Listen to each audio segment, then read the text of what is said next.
What up, YouTube? You already know. Big Lou tapping the back end with what it do with Big Lou. NFZR2. Baby.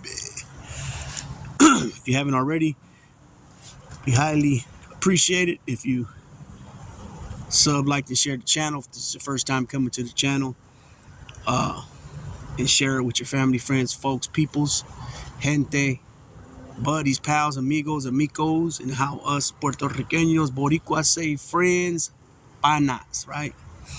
So, just a little heads up, I got a live set up for tomorrow morning about 11:30, and I will be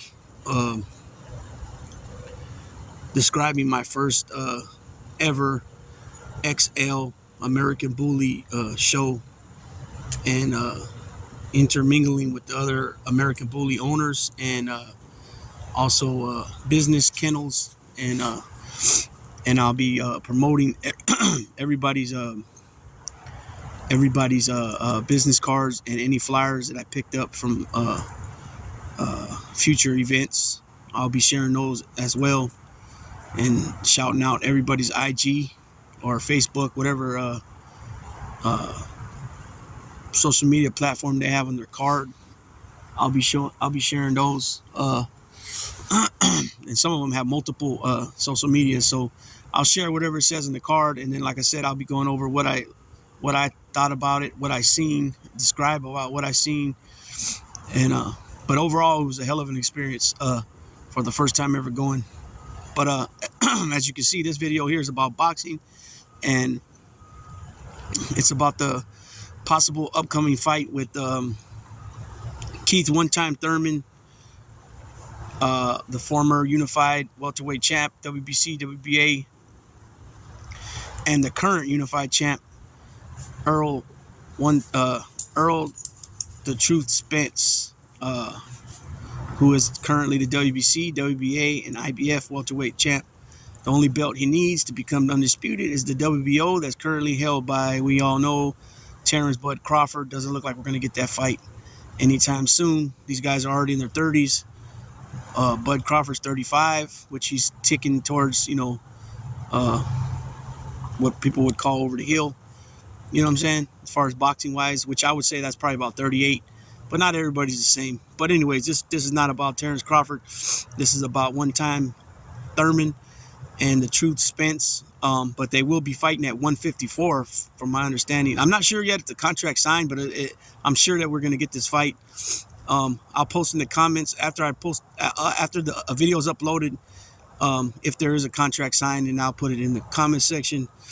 But I don't know. Keith Thurman has been off. Like, I can only remember him fighting 3 times, probably in the last 4 years, I would say 3 or 4 years.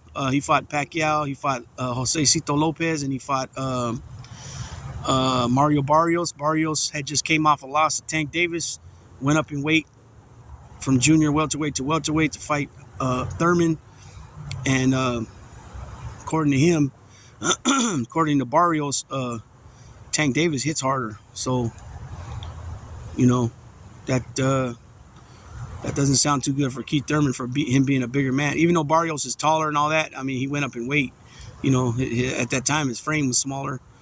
He had put on the weight to go up. But, because the reason I'm saying that, because you used to hear stories of Keith Thurman in the amateurs, how hard of a puncher he was. Because you guys know, all these boxers, a lot of them knew each other from the amateur days, such as Danny Garcia, Keith Thurman, Sean Porter. You know what I mean? All these dudes came up together in the amateurs, so they're well aware of each other, after a while.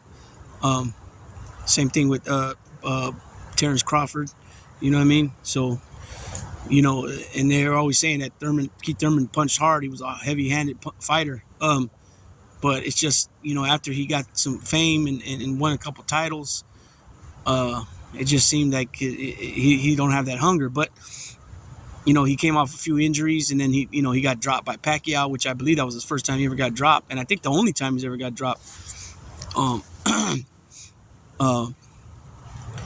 if he can get back to that form of being hungry, I think he could beat Spence. But as of right now, speaking right now, the way Thurman's looked the last few fights, I don't believe he can get it done.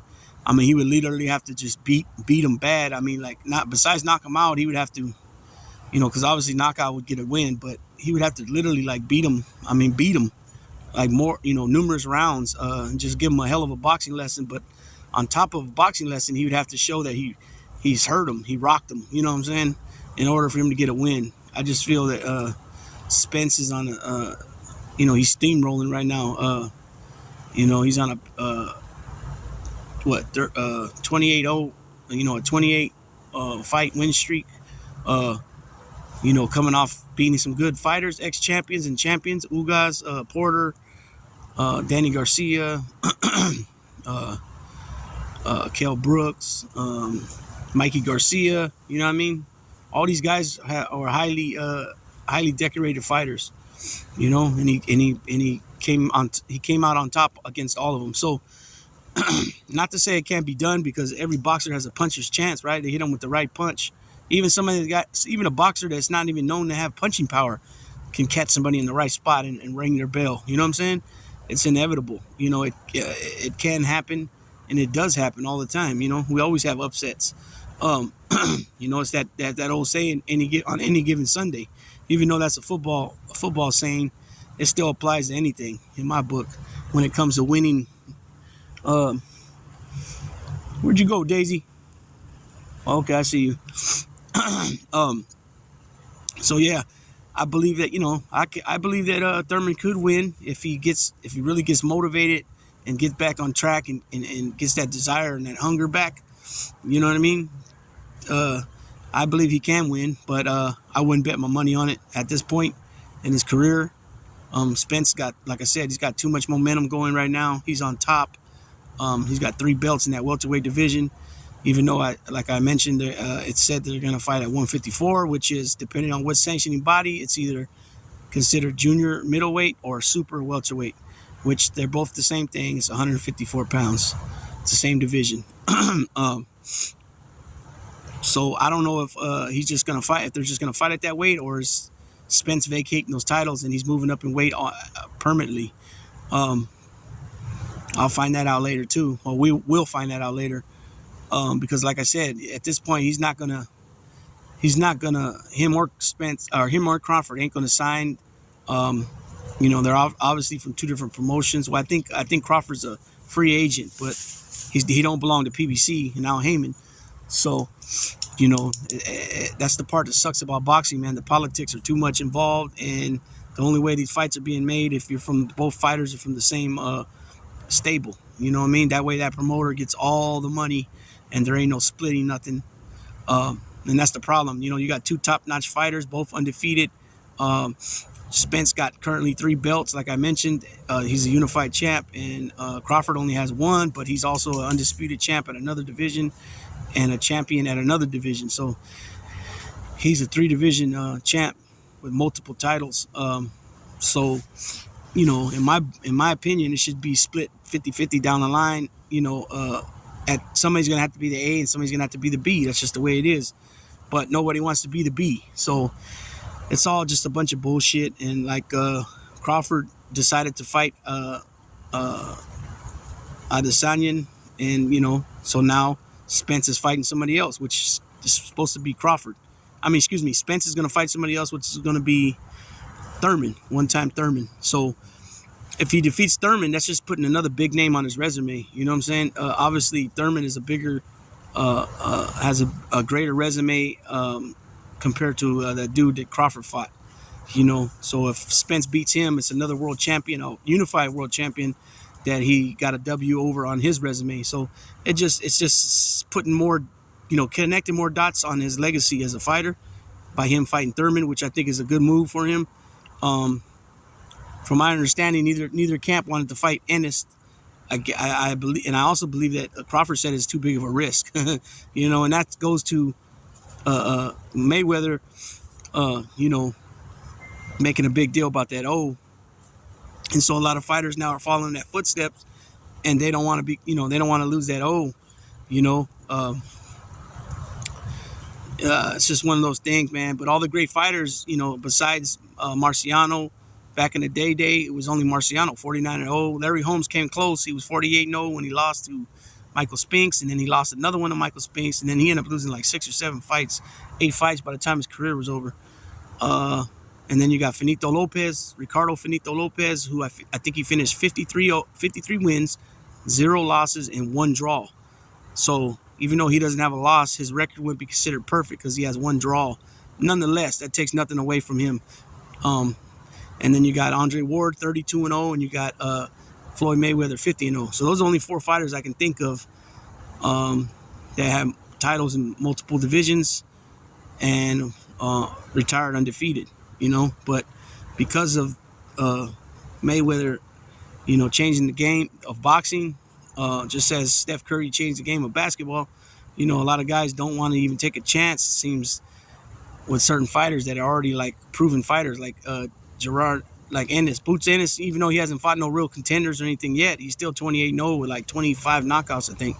Majority of his wins are knockouts. But his last outing, he went the distance, but he won unanimously, which that was no surprise. Everybody agreed with that. They were just, the only thing surprising about it was that he didn't knock the guy out. But again, it's any given Sunday, man. Just because you're the world champion and you look real good most of the time, you're going to go in there sometimes and your performance ain't going to be up to par. Not everybody's chins are the same. Some people can take more punishment, more pounds per pressure on their hit, you know, than other guys. So it's just one of them things. But anyways, this is just a little video on a supposed upcoming bout between Keith one-time Thurman, former unified welterweight champion, WBC, WBA, and the current unified champion, Errol the Truth Spence Jr., who currently holds the WBC, the WBA, and the IBF welterweight titles. And by the way, the WBC and WBA were formerly Keith Thurman. And Keith Thurman, this is another point I want to say about Keith Thurman. He believes, which I agree with what he's saying, but it really doesn't mean shit at the end of the day, is that the WBC title, he vacated it when he beat Danny Garcia. He never lost it. So what he's saying basically is, if you're the truth, like you say, then come beat me, and then you're really the WBC champion, which I understand his point, but it doesn't mean shit. And then the WBA belt was his, went to Pacquiao. Pacquiao lost it to Ugas, and now Spence beat Ugas, so he has that belt too. That was Thurman's first world title. He beat, I don't know if he beat Robert Guerrero for that belt or if it was a vacated belt when they fought for it, which I think it was. I think Floyd vacated it when he retired, and that's when they fought. Him and Ghost Guerrero fought for the belt. So with that being said, people, I'm going to go ahead and tap on out. Be sure to catch the live stream tomorrow about 11:30 a.m. And any questions, go ahead and ask. And if I have the answer, I'll give it to you. If I don't, like I said, I'll be posting the Instagrams to all the kennels and all the information that I picked up from them, which I got about probably, oh man, I got like 3 or 4 flyers for upcoming events. And then I also got about 20 business cards with their Instagram and Facebooks on it. So I'm going to go ahead and promote those. Like I said, some people ask me about the Red Lion and Becca's and Woodland, and I'll be posting their owners' information. So you guys can tap in with them and ask them directly. All those kennels are Northern California kennels, Sacramento area, the East Bay area, Contra Costa County, Solano County. I think there was some from Alameda County, and then San Joaquin County. Majority of them all, it's all Northern California, but it's XL, extra large American bullies. So basically pit bulls or giant pit bulls, you know what I mean? Basically, AKA giant pit bulls. They're not the bullies, the little exotic pocket bullies with the pushed in faces. These are the taller dogs, males, 20 to 23 inches tall. Females like 18 to 20 inches tall. There were some there that were even taller than that, which we would call double XL bullies. But most of the kennel clubs don't recognize double XL. But those that are in the game that have those dogs, they will advertise them as double XL because of their size, which means 24 inches or taller. The weight doesn't really have nothing to do with it. It's the height that they look at when they determine if your dog is a classic, a standard, a extra large, a pocket, you know what I mean? So on and so forth. There's about, what, 6 categories, I think, 6 or 7, something like that.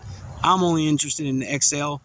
Don't get me wrong, some of the standards are nice, as long as they don't got that pushed in looking face. I don't like that.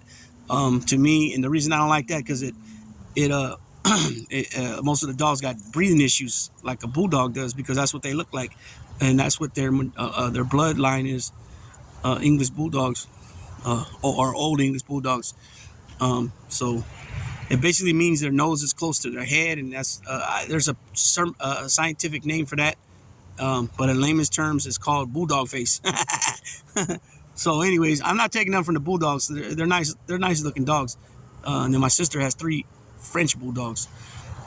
So yeah. So with that being said, Big Lou's tapping out. Good night, everybody, and back to work mañana. And I wish everybody a blessed, positive, and productive beginning of the work week and throughout the week. Big Lou tapping out.